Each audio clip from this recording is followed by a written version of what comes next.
Salut la rugbysphère. Aujourd'hui, nous voulons partager avec vous un extrait audio du livre d'Antoine Venezio, un des contributeurs de notre page Facebook et de notre chaîne YouTube. Ce livre, intitulé Rugby, anecdotes, records et polémiques, revient sur différents scandales et affaires troubles dans le monde du rugby.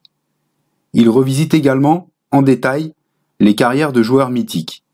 Il apporte aussi nombre d'anecdotes sur les moments qui ont marqué la grande et la petite histoire du rugby. Si ça vous intéresse, vous trouverez plus de détails sur cet ouvrage dans la description de cette vidéo.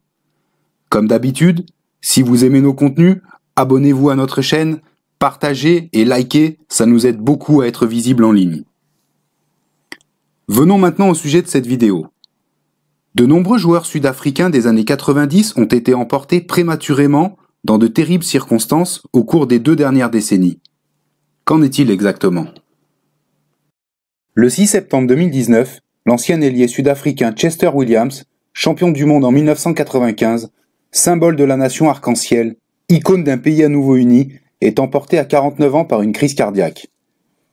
Nombre de personnes à travers le monde s'en vont malheureusement trop tôt, qu'elles soient anonymes ou célèbres.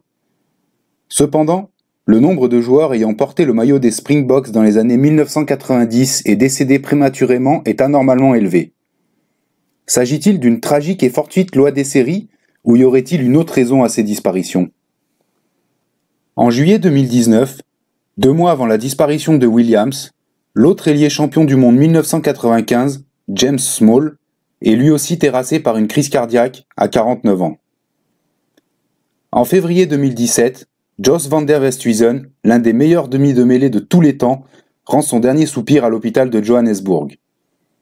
Il vient de s'incliner après un combat long de 7 ans contre la maladie de Charcot, une dégénérescence neurologique incurable.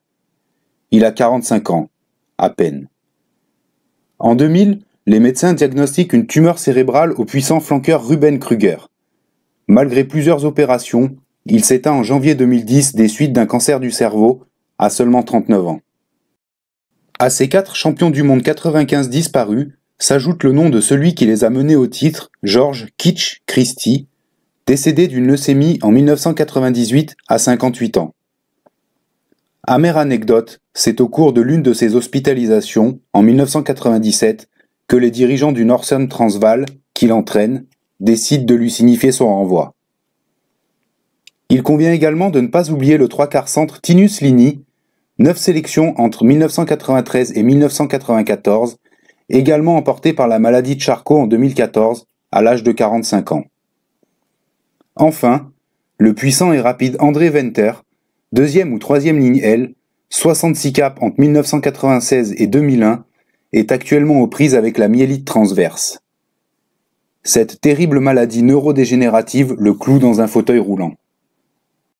Du point de vue médical, après s'être penché sur ces cas, un spécialiste sud-africain de la médecine sportive, plus spécialement la médecine tournant autour du rugby, Ross Tucker, déclare que « c'est en effet statistiquement surprenant, mais les causes de ces maladies sont multiples, on ne peut donc que spéculer ».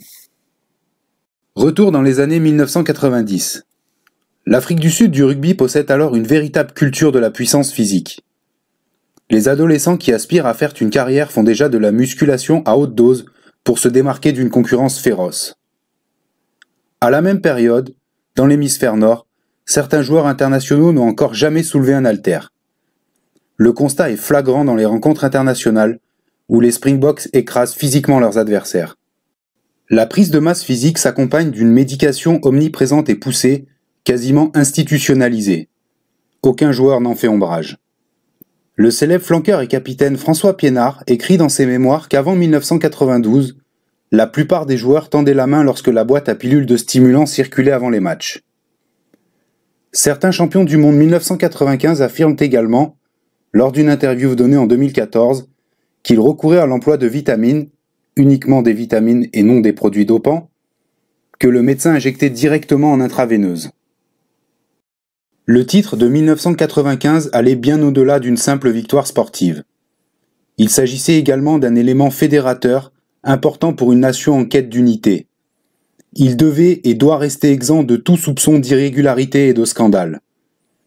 Après avoir sorti son autobiographie, dans laquelle il révèle avoir été l'objet de propos racistes au sein de la sélection, passage qui avait créé la polémique en Afrique du Sud, Chester Williams déclare au journal Le Monde « Je sais que j'ai payé pour la sortie de ce livre. Il ne faut pas briser la confiance. » Une omerta plane-t-elle chez les Springboks sur des pratiques illégales? Certains joueurs ont-ils absorbé des produits dopants à leur insu, sous couvert d'une simple médication? Ou bien alors ceux qui ont porté le maillot vert frappé de l'antilope dans les années 1990 sont-ils poursuivis par la fatalité?